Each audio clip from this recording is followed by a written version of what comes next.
Hi everyone, and welcome to part 2 of this choral conducting masterclass that's part of the Organist Launchpad by the RCCO. In this section of the masterclass, we'll be talking about console conducting. And we have here Maria Budacheva at the console, and I'm Maggie Burk. I am the Director of Choral Activities at Carthage College in Kenosha, Wisconsin, and it's great to be here with you today. So this piece that we're going to be using for this part of the masterclass is a setting of Psalm 121 that I wrote for a church in Indiana in the US. And I think it brings up some good challenges in terms of console conducting things, especially about fermatas and about transitions. So Maria is a very experienced console conductor, does it every week.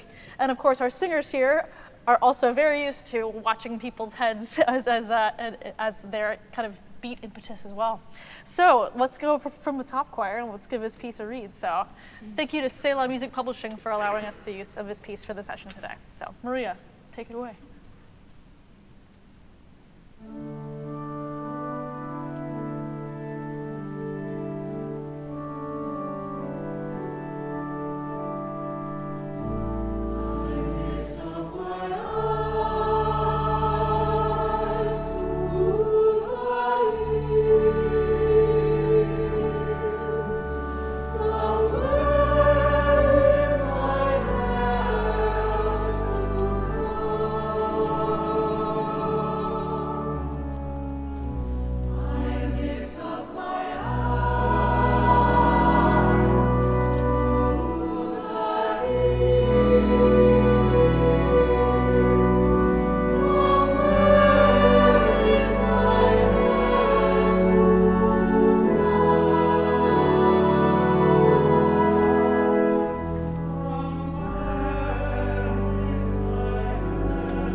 Choir. Thanks so much. Thank you, Maria. So let's jump over, please, to, this is page 4, bar 23, in this transition here. So when we think about minimizing and maximizing our effect, minimizing our actual physical movement, but maximizing our effect of this movement, this is a great spot, this transition point here. So as we come to this cadence where from where is my help to come, we need to identify exactly which points of rhythmic impetus they need to be successful. So in that sense, they need to see a tempo and a breath. So for me anyway, I would probably try this. I would come, holding the chord here, and then come, use the release to set the tempo, and then your click happens with that beat 4. Mm-hmm. So if you want to try, so holding the chord, come, cut, click, da da da. See what we can do with that.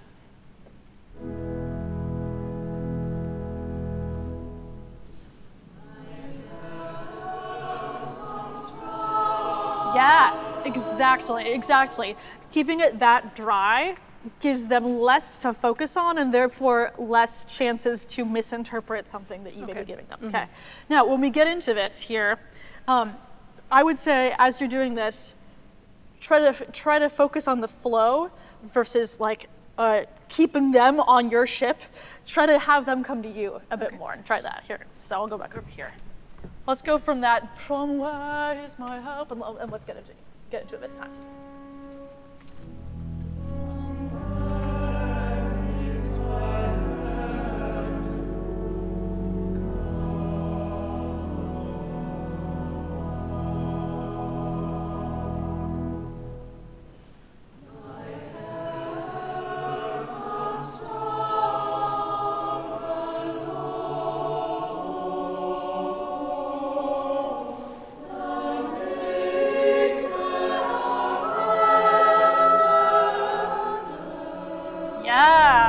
job.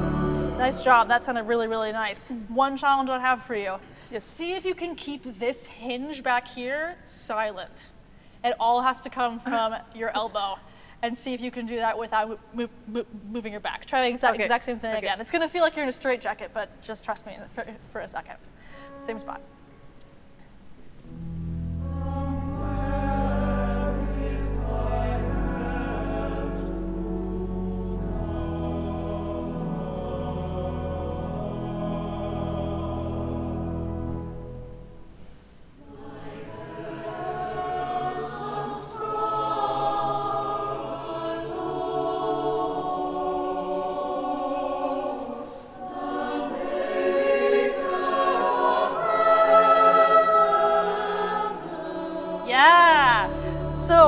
What that does is it actually makes you see, we perceive you as more in control. Okay. If you keep this silenced, then all of that musical energy exits through your hand instead of through your back. And what I like to equate it to a hive of bees as our musical energy. Hang on with me, I promise. So we have this instinct in us to express our musicality physically. And as conductors, the more directed we can be with that energy, the clearer we are. So we want the bees to go where we want the bees to be.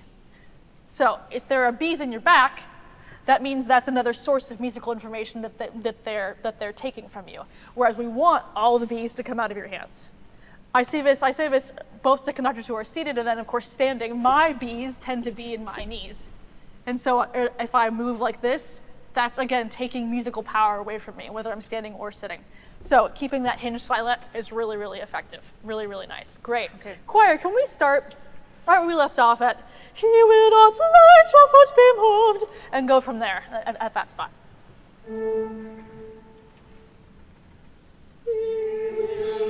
Okay. Chose this for a reason. So when we have a beat 2 entrance, start up on "He will," just drop into that beat. Okay. He will. So up. There you go. Yeah. He will not let your foot be moved, and he who watches over you, watches over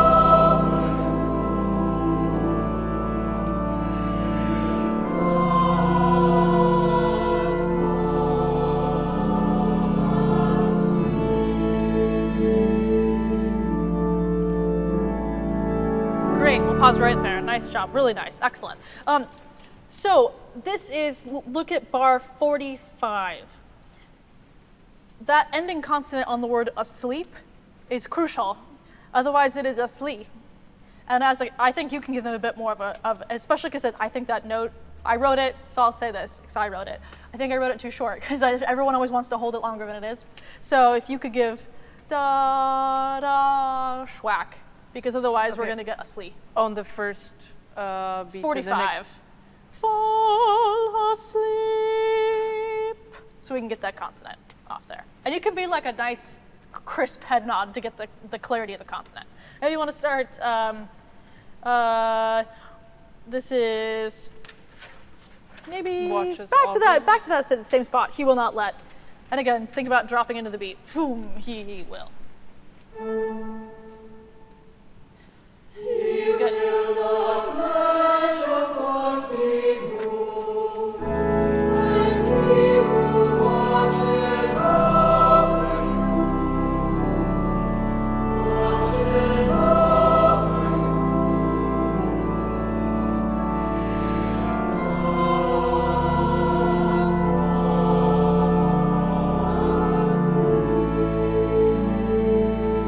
you. Yeah.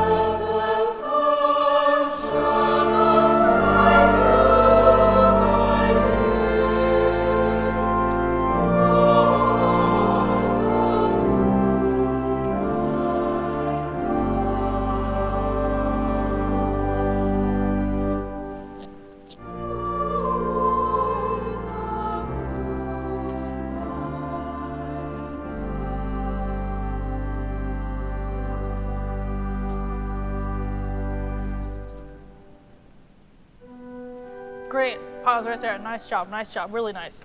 Just a quick thing about consonants, like T's and S's and cutoffs. No matter if you're here or there, I would advocate for the cutoff to be just like a tap, like a click. Because if you have a circle, where do we put that consonant? So even if we're doing something like this, I don't know exactly where to put that T in that consonant. But if you just go, just like you're booping a cat's nose, boop, boop. Of course, there's a cat metaphor. So can we start, no, the moon, no, and just touch that final consonant.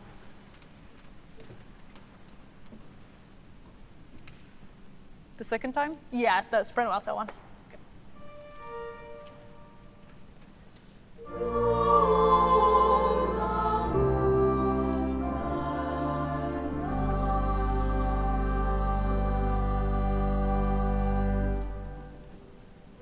Exactly.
Gil, pause right there. All right, nice job, nice job. Okay, so a couple of things to think about in this section. Let's look at bar 83. 83. So as we're doing this, the Lord shall watch over your going out and your coming in. Boom. From this, so coming in. Cut on beat 1 in that position. Okay. Coming in. And that, so you can breathe on beat 1 with them. Try that. This is the Lord shall watch over. I'll get out of the way.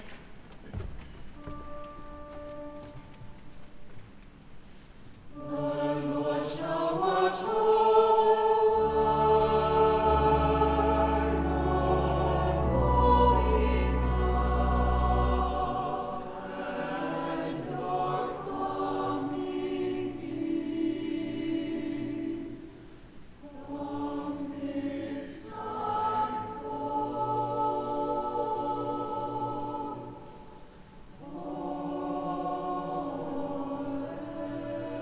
Yeah, nice job, nice job.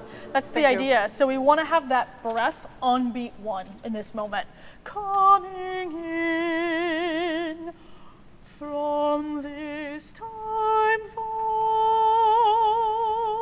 And notice I'm traveling up, up, up, so I have somewhere to drop into on the downbeat. From this time forth. Then wait, altos for beat 4 to move. On that spot. Can we go? This is from this time forth. This is bar 84 right there. Same thing, just drop into that first beat. From this time forth,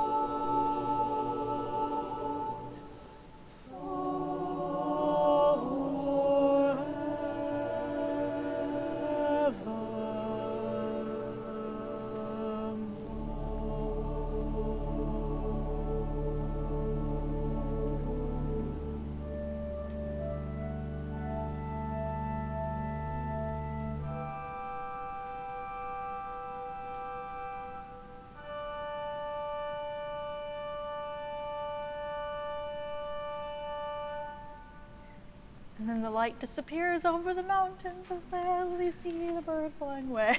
That sounds great.